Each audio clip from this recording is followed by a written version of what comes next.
Hello, I'm Anthony Fasano, Executive Director for the New York State Society of Professional Engineers, and I'm here again with our Legislative Counsel, Mark Chris, and we're here to bring you another legislative video. And in this video, we want to talk a little bit about the process for unethical or illegal practice. When we find that out, what you can do about it. We get a lot of calls from members about things that happen, and I typically talk to Mark about it, but I wanted him to elaborate a little bit on it. Mark? Certainly. So strictly speaking, we're not addressing a legislative issue, pending legislation, that kind of thing. We're talking about giving members information about the tools available when they encounter a situation where they believe there's some practice of engineering, it could be another design profession as well, architecture, illegal practice.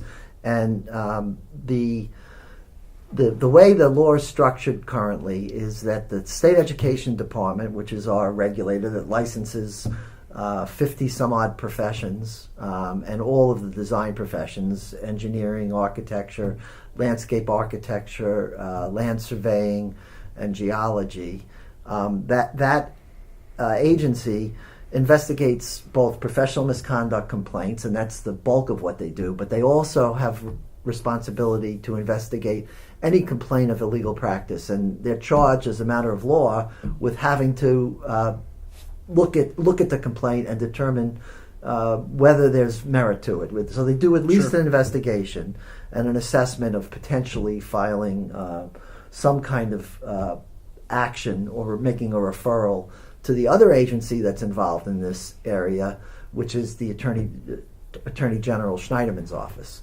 So occasionally there's referrals there. There's not a whole lot of them. We talked about earlier in the year one that did result in actual prison time with a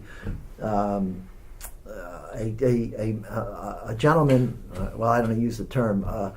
I think maybe the word is a felon who got convicted and had a sentence of 2 to 7 years for having practiced architecture without a license in dozens of projects around the Capital District. Yes. So those are rare, but in terms of the typical case, there would be the investigation, and oftentimes a company that, let's say, came in from another state and didn't really recognize the requirements in New York, didn't get a certificate of authorization to practice engineering, they would be called on the carpet, and most of the time they would cease and desist, and that protects the license and protects the public. So, Mark, just for the members, if they see something, they can go to the State Education Department, correct? That's one avenue, or they could come to us. We'd be happy to run through the concern. In some instances, the area the law is pretty gray, and we can help elucidate for any of our members what the strengths and weaknesses are of a particular fact pattern. Great. So if you see something you think it's illegal engineering practice in the state of New York, like Mark said, you can contact us. We can walk you through it and help you make a decision on the best next steps, or you can go directly to the State Education Department. In a lot of cases, like Mark said, they'll take a look at it and they could do a cease and desist. It depends on the nature of the issue, of course.